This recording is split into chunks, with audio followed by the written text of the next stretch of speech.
सोनपुर गांव की यह बात है। पहले इस गांव का नाम दरियापुर था और यहाँ रहने वाले लोग बहुत ही गरीब थे और इस गांव में पानी की भी बहुत तकलीफ थी। इसलिए गांव वालों ने एक कुआं बनवाने का फैसला किया ताकि गांव में पानी की समस्या ना रहे।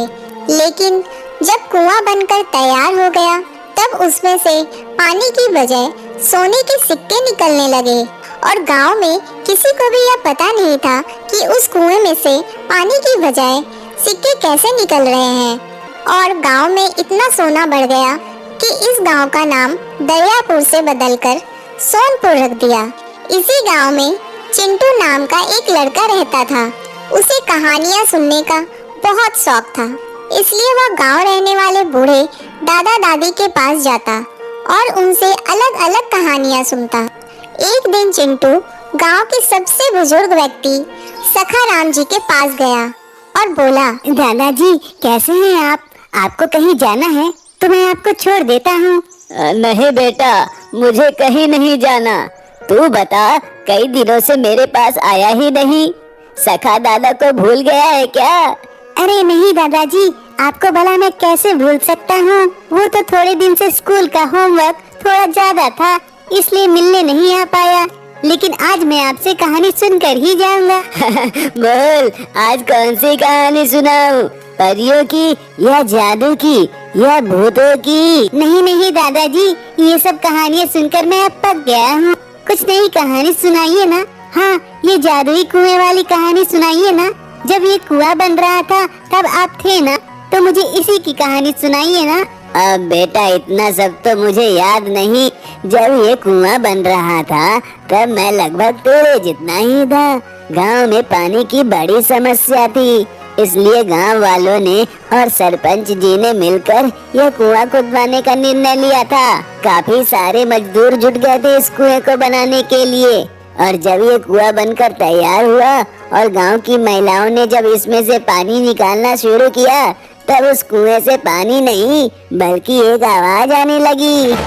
तुम एक सिक्का मांगोगे तो एक सिक्का मिलेगा। तुम 100 सिक्के मांगोगे तो 100 सिक्के मिलेंगे।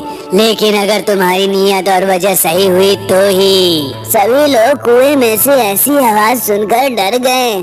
तब एक व्यक्ति ने कुएं की बात को परखने के लिए उससे 5 सिक्के मांगे। तब कुएं ने उससे पूछा कि तुम्हें सिक्के तभी मिलेंगे जब तुम कोई 3 नेक काम करोगे और तुम्हारी नियत सच्ची होगी। उस आदमी को अपनी बीबी की दवाइयों के लिए पैसे चाहिए थे। उसने 3 नेक काम किए और कुएं ने उसे 5 सोने के सिक्के दे दिए। बस तभी से ये जादुई कुआं इस गांव में सबकी जरूरत पड़ने पर सोने के सिक्के देता था। और उस वक्त हमारा गांव बहुत गरीब था, लेकिन आज हमारे गांव में इतना सोना है कि हमारे गांव का नाम बदलकर सोनपुर रख दिया है। लेकिन आज तक किसी को नहीं पता कि कुएं में ये जादू हुआ कैसे। चिंटू ये कहानी को सुनकर खुश हो गया, लेकिन वो भी सोच में पड़ गया कि ये जादुई कुएं में सिक्के कैसे आते हैं और इसमें पानी क्यों नहीं आता है। सोनपुर गांव में जादुई कुआं है और इतना सोना है, ये बात दूर दूर तक फैली हुई थी और यह बात सबसे बड़े डाकू राका तक भी पहुंच गई और उन्होंने सोनपुर गांव के जादुई कुएं से एक साथ सारे सिक्के निकालने का तय किया। राका और उसके आदमियों ने भेष बना लिया और सोनपुर गांव में पहुंच गए। वहां पहुंचकर उन्होंने सारी स्थिति को देखा और उन्हें लगा कि दिन में डाका डालना ठीक नहीं होगा और उन्होंने रात होने का इंतजार किया। जैसे ही रात हुई, राका और उसके आदमी कुएं के निचले हिस्से की जमीन खोदने लगे और इस बात का पूरा ध्यान रखा कि कम से कम आवाज हो। कुछ ही समय में राका और उसके आदमी कुएं के नीचे तक पहुंच गए और उनकी आंखें खुली की खुली रह गई। उन्होंने देखा कि वहां सोने का सिक्का तो क्या, सोने का कोई नामो निशान नहीं था। राका और उसके साथी आसपास देखने लगे, लेकिन एक भी सोने का सिक्का उन्हें नहीं मिला। तभी एक पुरुष और छोटा बच्चा वहां पर आए और राका और उसके आदमियों को वहां से चले जाने को कहा। राका ने उन दोनों को पकड़ने के लिए हाथ आगे बढ़ाया, लेकिन वो उन दोनों को पकड़ ही नहीं पाया। और दूसरी ओर एक गांव वाले की नजर कुएं के आसपास की जमीन पर पड़ती है जो खुदी हुई थी। वह सारे गांव वाले को इकट्ठा करता है। सारे गांव वाले कुएं के नीचे पहुंच जाते हैं और सब लोग यह देखकर चौंक जाते हैं कि यहाँ तो कोई सोने के सिक्के ही नहीं है। तभी वो पुरुष और छोटा बच्चा एक पुरुष परी का रूप ले लेते हैं और आकाश में उड़ने लगते हैं। यह देखकर सब चौंक जाते हैं। वो पुरुष सबको बताता है, मैं इस कुएं का कारीगर हूँ और ये मेरा बेटा है। जब इस कुएं की खुदाई हो रही थी तब मेरा बच्चा एक छोटे सिक्के से खेलते खेलते इस कुएं में गिर गया था और मैं उसे बचाने के लिए कूदा। हम दोनों अंदर फंस गए थे और कुआं इतना गहरा था कि हमारी आवाज भी किसी को सुनाई नहीं दी और हम दोनों इसी कुएं के नीचे दब गए। लेकिन पता नहीं हमने कौन सा नेक काम किया था कि हम दोनों पुरुष परी बन गए और हमारे पास जादुई शक्तियाँ आ गई।